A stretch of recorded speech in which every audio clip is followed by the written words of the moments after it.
Okay, so what I'm technically talking to you about today is the 5 most common myths of international trade. These aren't going to be arranged in terms of the most common, but I think the 5, as I go through them, you'll agree these are things that often come to mind when the common person talks about international trade. And the relevance, of course, to this topic of imperialism is that once you agree that free trade and the government just standing back when it comes to economic matters between different groups of people, once you agree that that would lead to disaster and impoverishment, and so, the government certainly has a role to protect our jobs, to promote our economic growth, to regulate trade when it comes to these insidious foreigners, that sort of mentality pretty soon leads to more aggressive tactics once you grant the government that freedom. So to the extent that those views are just plain wrong, let alone immoral and violations of abstract rights, it's worthwhile for us to go over them. So the first myth, it's a pretty simple one, we'll get through it very quickly, is just that right now we have free trade. Right? That I think a lot of people believe that President Bush is for free trade, and therefore, to the extent that you think the economy is in trouble right now, it's because of free trade. Paul Craig Roberts has been really on the bandwagon for this type of view, and he'll say things that he'll cite all these statistics to show you that, and I'm not putting words in his mouth, that we're going to be a third world nation in 20 years, and it's because of President Bush's free trade policies.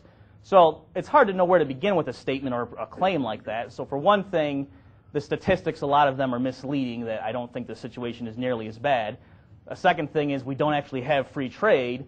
And the third problem is if we did have free trade, it wouldn't be the cause of those problems. So there's like a triple negative involved, so I think that on net means he's still wrong. All right, so just another way to look at it, people talk about NAFTA. I believe NAFTA is literally, that document was over 1,000 pages long. Right? So if it were really a free trade document, if it were just going to say the U.S. and Mexico will have lower tariffs, I mean, forget about actually having free trade, but if it were just going to really roll back government, get government off our backs, government is the problem, not the solution, what the Republicans are going to bring us, right? You wouldn't think that document would be over 1,000 pages long. So it's really hard to argue with these people because the politicians that are allegedly on your side as a free trader, they talk the talk, and it's hard to say, okay, actually no, I'm for free trade, but I'm against the free trade agreement because it's not free trade, and so it gets really difficult to. And so, for example, if someone is against NAFTA because it destroys jobs, you have to say, well, you might be right, I'm not sure, but it's not free trade that's doing it. So it's really difficult, and if the politicians would just stop lying, it would make our jobs so much easier. All right, the next myth I'd like to address is a very common one, that trade deficits are bad. All right, you hear this all the time. I don't know what the reason is. An economist one time said that the single most difficult thing to teach undergraduates is the benefits of free trade and why protectionism is bad. And I found that to be the case when I was teaching at Hillsdale. In my macro classes, would just hammer for weeks as to all the different reasons that free trade is good, all the things that are just crazy about protectionism, listing 9 different ways to see how protectionism is silly. And then on the test, to the point where the students were just bored out of their minds, and, yeah, we get it, let's go on. And then on the test, just as an exercise to see who was paying attention, I'd ask them to calculate the deficit. I'd say on a question, suppose that Americans buy 1,000 cars from Japan at $10,000 each, and the Japanese buy so many TVs from us, or vice versa. What would be the trade deficit or surplus? And one of my students put, we would have a $10 billion trade deficit with Japan, period, sucks, exclamation point. And so, for one thing, that wasn't a complete sentence, so I had to take points off of that. But you see what I'm saying, that even there, you would think, even if he believed it, just to keep me happy, that I was against that sort of thinking, that he would have kept it off. But he was so sure that a trade deficit was bad that he thought he'd throw that in there to let me know he knew it sucked. Okay, but let's, before we ponder just how silly the worry about trade deficits is, we should again be clear on what exactly is a trade deficit. And once you realize what it is, you can see just how crazy this is.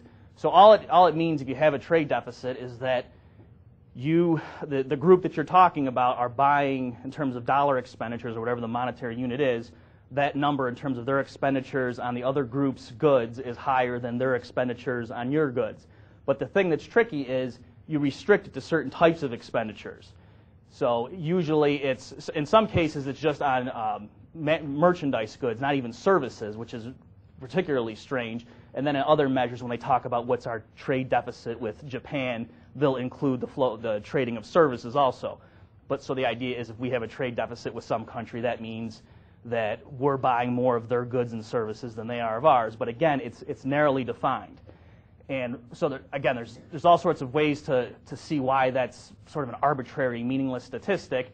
One way I try to bring the point home is to say, unless you're running your own business and you have all sorts of different paying customers, if you're just working for some company, I bet that you have a huge trade surplus with the city in which your job is located, and that you have a trade deficit with every other city in the world.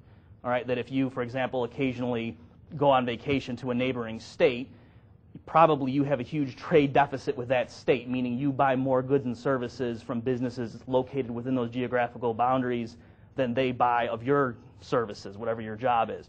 Whereas you probably have a huge trade surplus with the city in which you live because that's where your employer is. And so if every month, for example, you calculate and say, okay, I got this much of people buying my services who live in this region, namely your employer, and you get a number, and then you say, okay, let me add up how much money I spent on merchants in this city, and probably the number you got paid from your employer would be bigger than what you paid out, and so you'd have a trade surplus with that city. You did the same calculation with other neighboring regions, and you would have a trade deficit with them because more money's flowing out to them than they're flowing into your wallet, and so you're going to go bankrupt, right? You better start washing dishes every time you go to a restaurant outside of your city, because otherwise you got to get rid of these trade deficits with the neighboring town. So if you start thinking about it like that, you say, okay, yeah, that's it'd be silly to worry about trade deficits with various regions on an individual level. But that's all the trade deficit is when it comes to national levels. It's just you take those calculations for each person in the U.S. and add them all up, and then compared to, like, say, the Japanese, and add all those numbers up, and the net is the trade deficit vis-a-vis Japan. Okay, so that's one way to see it. Now, a sophisticated critic could come back and say, okay, but there's a flaw in your reasoning there, because chances are, unless you really are going bankrupt, you have a big enough trade surplus with your employer so that it balances out, and so on net your wealth is growing. But again, you got to be careful, because here the conventional trade statistics, they only look at certain things. So for example, just to give you an example to show why they could be misleading, let's say an American entrepreneur wants to start a new business, and let's say it's going to be he needs to buy an office and equip it with computers and so on, and all